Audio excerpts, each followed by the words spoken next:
Hello guys, welcome back to my channel. कैसे हैं आप सब? आई होप गाइज आप सब बहुत अच्छे होंगे और अपना ध्यान रख रहे हो। तो आज का जो टॉपिक है वो बच्चों के ऊपर है। मुझे मेरे एक सब्सक्राइबर से रिक्वेस्ट आई थी कि मैम आप जरा बताएं कि हमें बच्चों की कैसी केयर करनी चाहिए। छोटी छोटी चीजें होती हैं, जैसे कि जो न्यू मॉम होती हैं उन्हें काफी सारी चीजें नहीं पता होती हैं कि हमें मतलब छोटी जो न्यू बॉर्न बेबी होती है उनकी हमें कैसी केयर करनी चाहिए। बस जो कुछ मुझे एक्सपीरियंस है, because I am a mom of 2 kids, so I have some knowledge about kids that how we can take care of them. So I will share some tips. So if you want, you can include in your life. So today I am going to share. ये 3-4 महीने तक के जो बच्चे होते हैं उनके बारे में मैं आपको कुछ चीजें बताऊंगी कि हमें क्या क्या प्रिकॉशंस जो है लेनी चाहिए। न्यू मॉम होती हैं, उन्हें नहीं पता होता है कि हमें बच्चों को डायपर मतलब कैसे पिलानी चाहिए। तो ये चीज उस पर डिपेंड करती है कि आपका बेबी गर्मी में हुआ है कि सर्दी में हुआ है। अगर आपका बेबी जो है गर्मी में हुआ है तो आपको बेबी को ज्यादा डायपर नहीं पिलानी चाहिए। उससे क्या होता है, रैसेस आ सकते हैं पसीने से और कमर पे निशान भी हो जाता है। उसकी वजह से क्या होता है कि बच्चों को खुजली होती है। इनमें तो बच्चों को डायपर बिल्कुल भी नहीं पिलाने चाहिए, क्योंकि उनकी जो बॉडी है बहुत ही जल्दी ग्रो होती है। इसलिए आप रात में यूज कर सकते हैं डायपर, अदरवाइज आप दिन में बस बच्चों को अपने कपड़े ही पहनाएं ताकि बच्चों को हल्का हल्का फील हो, खुला खुला से लगे। उससे क्या होगा, बच्चे की जो बॉडी है जल्दी से ग्रो होगी और कोई दिक्कत भी नहीं होगी। भी एक दुपट्टा लीजिए, उसके चेहरे पे आप ढक सकते हैं और उसको थोड़ी सी मतलब थोड़ी 2 या 3 सेकंड के लिए आप अपने बच्चे के चेहरे पे उसको छोड़ सकते हैं। बच्चा जो होगा वो खुद अपने आप ट्राई करेगा कि मैं इस कपड़े को कैसे हटाऊं। वो पैर फड़फड़ाएगा, अपने हाथों से ऐसे करेगा। तो उससे ये डर नहीं रहता है कि अगर आप बाई चांस अपने बच्चे के पास नहीं हो तो बच्चा थोड़ा सीखता है कि मतलब कोई अगर मुंह ढक जाता है तो वो अपने आप हटाने की कोशिश करेगा।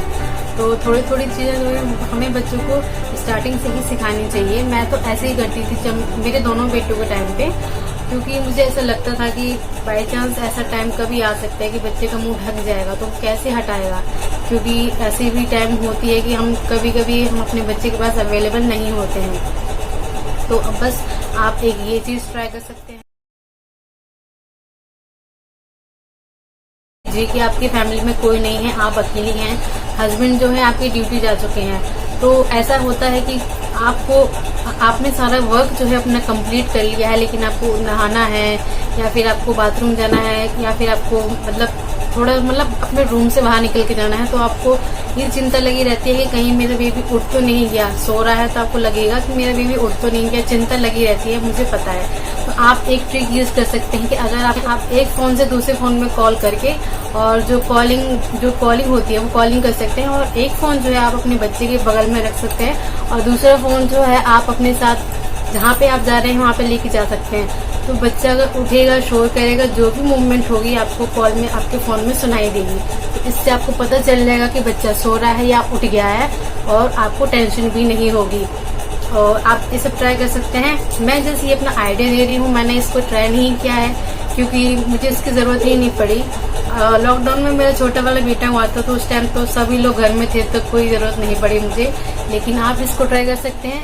अगर आप 4 महीने के बाद बच्चा जो है करवट लेना शुरू कर देता है तो आप सिंगल मॉम, आपको पता है कि मेरा बेबी करवट लेने लग गया है, लेकिन आपको ऐसा नहीं है कि आप 24 घंटे अपने बच्चे के पास बैठे रह सकते हैं, नहीं रह सकते हैं। तो आपको क्या करना है गाइस, कोई भी आप कॉटन का कपड़ा ले सकते हैं, कोई भी मतलब सिल्क की कपड़ा ले सकते हैं, और उसमें क्या कहते हैं उसकी लंबी तकिया बनाते हैं, जो सर्कल वाली तकिया होती है ना।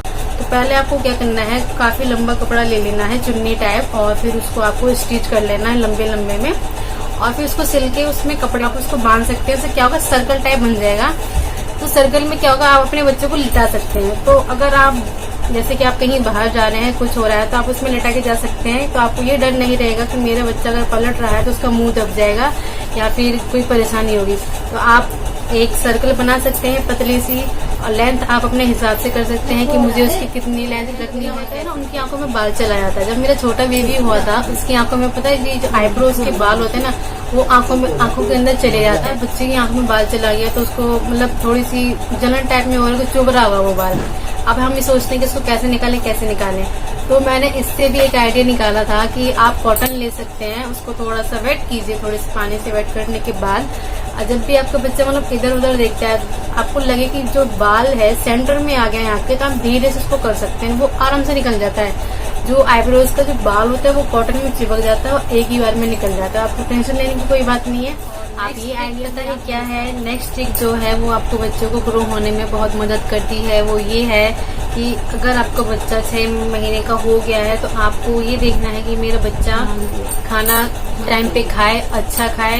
तो आप सबको पता ही है कि जो बच्चे होते हैं वो मतलब माँ बाप से ही इंस्पायर होते हैं। तो आपको सबसे पहले क्या करना है, आप जब भी खाना खाते हैं आपको ये ध्यान रखना है कि आप टाइम पे खाना खाएंगे और आप अपने साथ अपने बच्चे को भी जरूर बिठाएंगे खाना खिलाने के लिए। उससे क्या होगा, बच्चों को एक हैबिट बनेगी खाना खाने की कि हाँ मम्मी पापा खाना खा रहे हैं तो मुझे भी खाना खाना चाहिए। वरना ये होता है कि बच्चे जो होते हैं बहुत नखरे करते हैं कि नहीं हमें खाना नहीं खाना। लेकिन शुरू से अगर आप अपने बच्चों को ये हैबिट डालेंगे कि ये टाइम खाने का है और आपको खाना खाना ही है, तो ये आपके बच्चे के लिए बहुत अच्छी बात है। क्योंकि अगर बच्चा टाइम पे खाना खाता है तो उसकी जो बॉडी ग्रो हो रही है उसमें वो हेल्थी होती है और बच्चा जो है जो कमजोर होता है वो भी नहीं होता है। और बच्चों को ये पता है कि ये टाइम जो है खाना खाने का, ये जब फैमिली में सब लोग खाना खा रहे हैं। तो ट्रिक्स हैं जो कि मैंने अपनी खुद रियल लाइफ में खुद मतलब फेस किए हैं, मैंने यूज किए हैं। और भी काफी सारी चीजें हैं, लेकिन ऐसे नहीं है कि मैं एक ही वीडियो में आपको सारी शेयर करके बता सकती नहीं। अगर आपको ये वीडियो हेल्पफुल लगती है और अगर आप मुझे कमेंट करके बोलते हैं कि इससे आगे भी हमें कोई इन्फॉर्मेशन चाहिए, थोड़ी बहुत भी अच्छी लगी, तो प्लीज मुझे बताइएगा कि कैसी लगी, इंफॉर्मेटिव थी, आपके लिए यूजफुल थी, तो जरूर बताइएगा। तो that's it guys, I think I have done my best. So thank you so much for watching my videos and keep watching and keep supporting. Bye.